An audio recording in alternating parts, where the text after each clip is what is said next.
right, so let's jump in. The first project we're going to look at today is a massive project that Lincoln Design Co. did for WWE Legends. Don't forget, you can always go over to lincolndesignco.com/brand practice to follow along with all the artwork that we talk about today. They've got a really cool mini site within their website over there to follow along with the podcast. But this is a project that all of us dream of doing because the scale of this is just huge. And not only is it the huge scale where there's so much work that you get the ability to kind of get lost in what you're doing, but the artwork that's on the wall here in front of us, you definitely want to check out the YouTube component of this. The wall that's in front of us, this is all the type of artwork that I think many of us want to do. This stuff is fun, right? Like at the core of it, this is actually what we would classify as fun design. Super fun. Yeah, it's definitely, as far as the brief and being able to do what you want to do and kind of flex your muscle on your own style or something you've wanted to, work on, or a style you've been wanting to tackle, we're kind of let go. Kind of all reins are taken off, and we can kind of go wild on a lot of these style guides, and this was one of them. Yeah, they don't usually nitpick this one too much, and as far as even brief goes, it's usually pretty simple, and we can go to town on, it's pretty open. So if you want to do a cool badge all the way to a cool illustration, it doesn't even matter. As long as it's good, then they're happy with it. So what we're looking at and what we're just geeking out over is you guys were tasked to do character design, like not design the character, but design for these characters or these superstars in the world of WWE, the Legends. How many different wrestlers did they assign to you? So there's 11 superstars that we're asked to do. Do you mind if I read them off to the listeners at home? No, go for it. In this corner, we have Hitman Bret Hart. Next to him, $1 Million Man Ted DiBiase. No Virgil. Macho Man. No Leapin' Lanny Poffo. We have Sergeant Slaughter, Razor Ramon, the Iron Sheik. Oh, I have a great photo of me and Iron Sheik. Rowdy Piper, R.I.P. Ric Flair. Woo! Hang in there, Rick. I'm not your sexy boy. I'm your boy toy. Shawn Michaels, Shepard Fairey's very own Andre the Giant, and Jake the Snake Heartbreak. What was Jake? Roberts. Thank you. Damn. Yep. I was doing so good. You were flowing. Wow. You were stuck on that last one. Oh, you're going to give a Slim Jim reference to Macho Man, but it's all good. I went with his brother, Leapin' Lanny Poffo, who used to read poetry on Frisbees and then throw them out into the audience. Why that didn't catch on, who knows? Yeah, I wanted to show people that I'm a balls deep wrestler fan. So, okay, we have in front of us, though. So the number on that is what, 11, did you say, or 10? Yeah, 11. Okay. Yeah, it's 11. Why they didn't do 10 or 12 is amazing. Right. So we have 11 superstars in front of us, and for each superstar, you guys were tasked to do how many individual designs? So it kind of depends, but for the most part, it ran around. There's like a loose breakdown. It's like I want to say about 30. It's like 20 to 25 graphics per dude. Patterns, type, 30 badges, product mock-ups. So you just need to fill out the page count at the end. Okay. Yeah. Okay. So what is fascinating about this, to let people understand where all this fun work goes to? Because imagine they've done illustrations of the guys. They've done sort of cartoon characterizations of them. They've done badges or logos. They've made patterns in their honor. But the crazy thing about this artwork is, if I have this correct, all of this artwork goes into a book.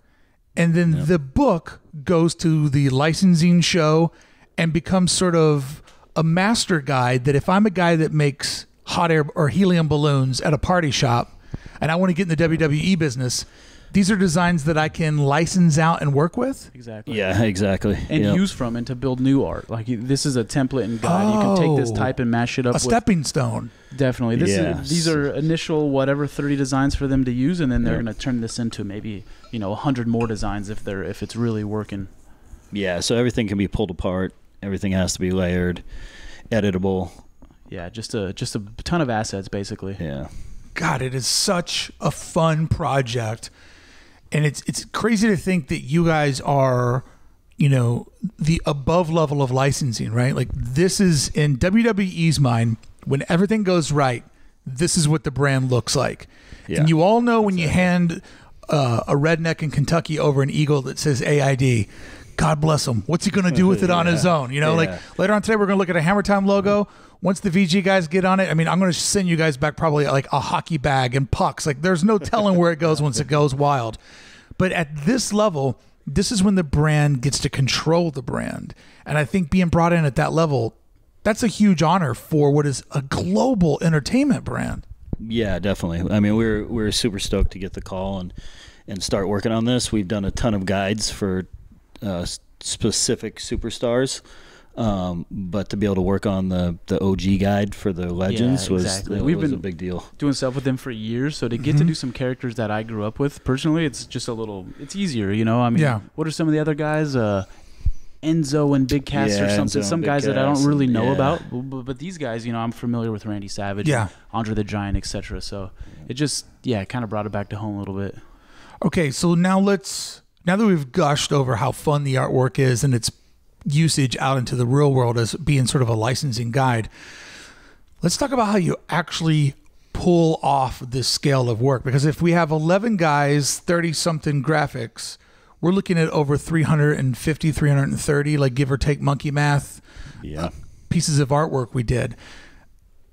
First question goes to you, Dan, and this is the hard question, and I don't need the exact number, but like when you get this email or this phone call from your contact at WWE, you know, the phone rings, ring, ring, ring. Hey, brother, this is what we're doing over here at WWE. Guy ducks down, you hear a chair go over his head. I need you, brother. Can I count on you? Can I shake your hand and count on the brotherhood that Lincoln Design Co. can make this happen for me? But when you get that phone call, Dan, this is dream work, but it's a nightmare to try to put it to a pad of paper and figure out. I mean, they are a billion-dollar business, but they're not going to give you $1 billion. So you've got to try to figure out, like, God, how do I price 350 merch designs that have endless possibility for one of the biggest entertainment brands? Like that, there's a yay, we got this. But then do you feel like me and go, now I'm fucking completely stressed out on how to write this email back? Yeah, and you know, basically how do I quote this and how do we get this done in a timely manner? Yeah. You know? What was the window they gave you? I mean, so a little further, luckily. Yeah, they were pretty loose. If this was a normal turnaround, it would be a nightmare. But I think this one kind of ran on for a little bit longer than normal. Yeah, this ended up being a 3 or 4 month ordeal. Yeah, I was gonna say 2 months, but it's been. No, I think it's definitely ran on. Yeah. Versus just banging something out in a couple days. Yeah. And it was good to hear they kind of knew that, and they kind of left the window open in a way and let us kind of, I don't want to say slowly work on it, but we had other projects going on as well. So it was definitely something that we would work on a couple days a week, week after week after week. Even like one guy would consistently be on it throughout the week. Yeah. And everyone else would be jumping on other projects. So, and we would just kind of design smarter and just, you know, all right, if we got a great type piece, now let's build an amazing illustration around it. And, you know, there's definitely assets here that we can pull. And once you have the, I don't know, color format set out, it's not as hard as it looks. It's kind of fun, but. Yeah, and we've done a lot of these. So we kind of have a, you know, like Dustin said, once you know the colors, you're not going to spend a bunch of time picking colors and seeing what works. Right. We had that to stick to for each guy. There was a color palette that we developed in the beginning for each guy, you know, based off of their old graphics. Right. Like with Hitman Heart, we're staying in the you got the pinks and the pink, blacks. white, black, and silver. Right. You're not going to, you know, stray too far from that. So. And he definitely has his, you know, his elements. You're going to run with the hearts and the flames, and you can go to town on that. So you kind of just eliminate some of the thinking and searching and exploring. Yeah. Sorry, I was playing with the wrestling belts. We have real belts in front of us, and in a minute I'm going to do my favorite thing ever, which is when a guy's both like an independent champion, like, you know, he has a belt like Intercontinental or Heavyweight, like he's got a solo belt, but then he's also in a tag team. So when he walks out wearing one strap and he's got one over his shoulder, it's like, humble brag, I have too many belts for one waist.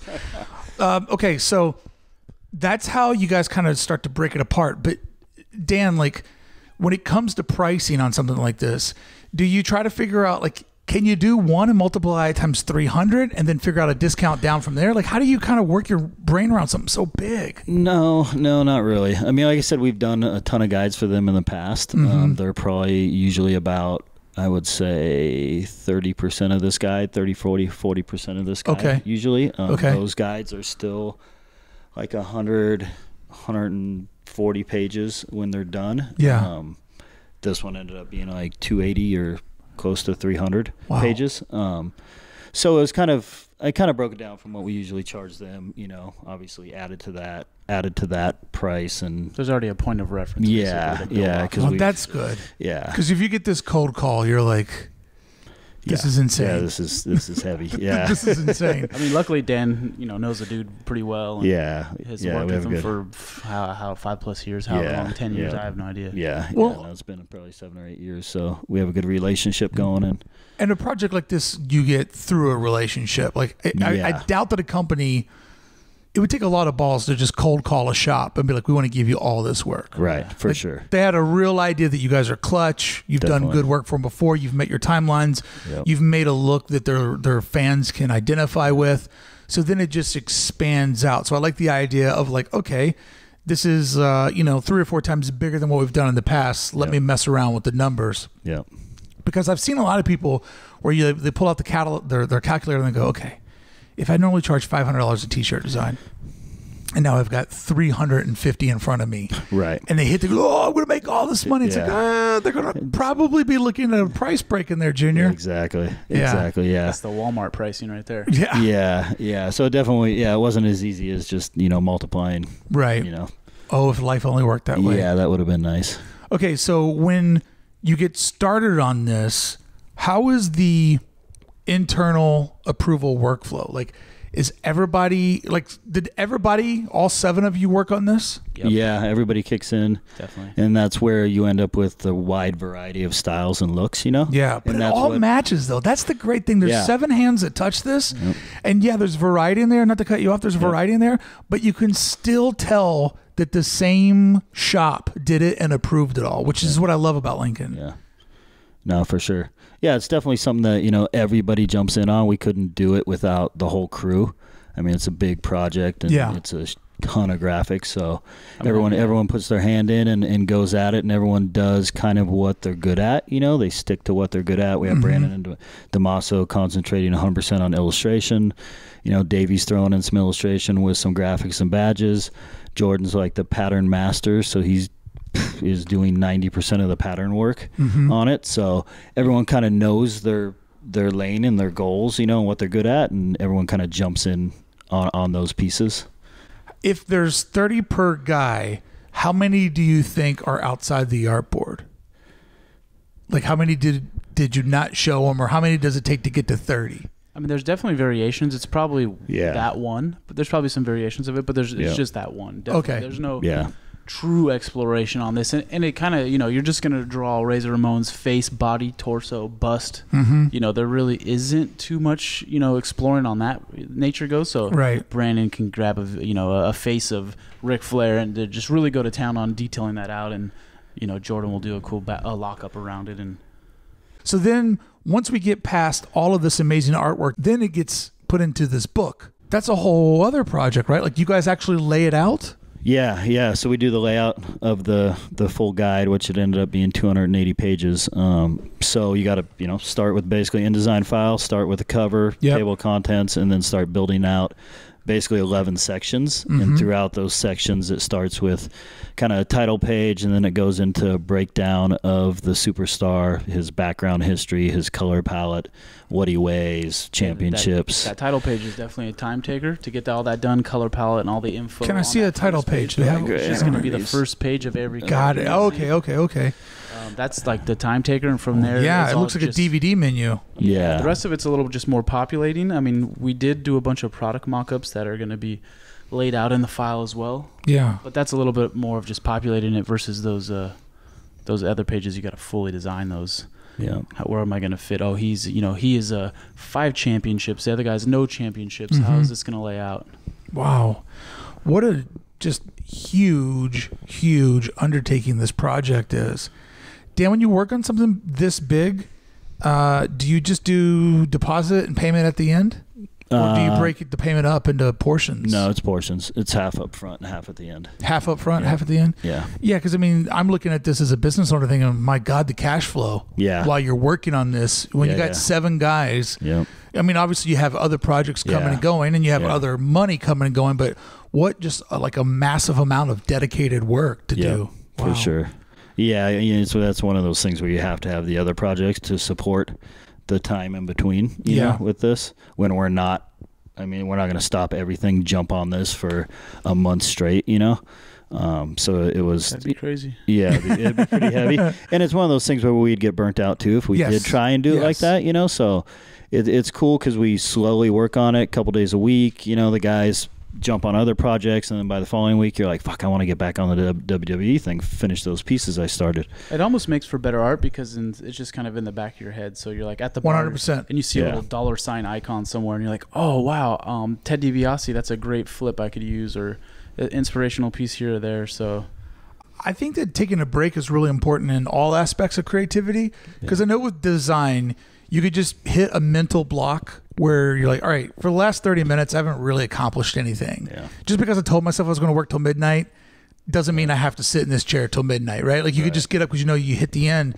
And there's just something so great about walking away from it, doing another project, coming back to it the next day, walking your dog, go running errands or whatever. There's just something great about sitting back down in that chair, firing open the file, and seeing it with fresh eyes. Like fresh eyes can correct and solve all creative problems.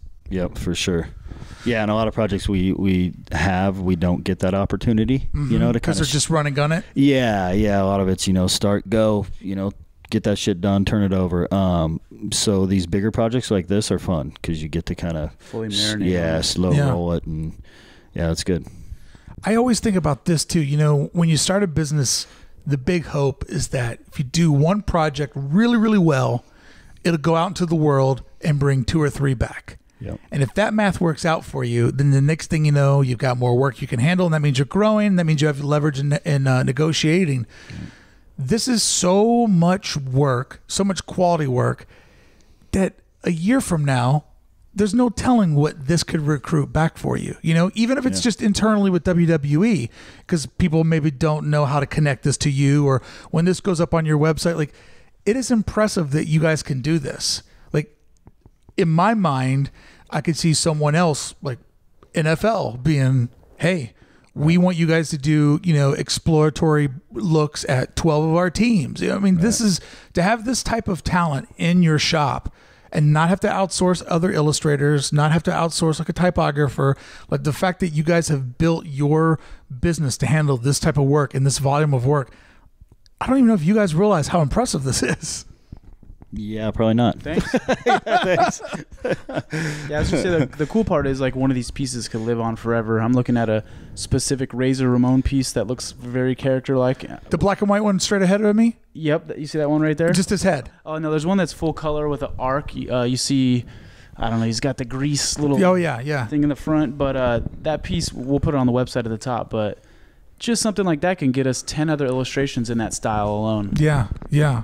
This dirty one right here. Yeah, I love that thing. So good. Just like seeing something like that, Disturbing. you know, it could go, you know, Nerf could come in a year and be like, oh, we want, you know, something like this. It doesn't even have to be a project, but just an execution style. Yeah, in that style. Yeah. I could also see this type of work, like literally in my mind, I could see this type of work getting, if it made its way to the studios in Hollywood, it shows that you guys have the ability to take several different human beings, break them down into a style guide, stylize them, characterize them. Man, I know you're not an animation house, but you could for sure come up with the template of what something could look like. You know, if somebody wanted to take, you know, something that's from the real world, break it down into characters, and then make an app or a video game or video content. Like, I really believe that this body of work could recruit on to several other things. And the beauty is when you get paid to do that, you know what I mean? Like, you guys got paid to do this, basically this humongous demo tape for what else you could do.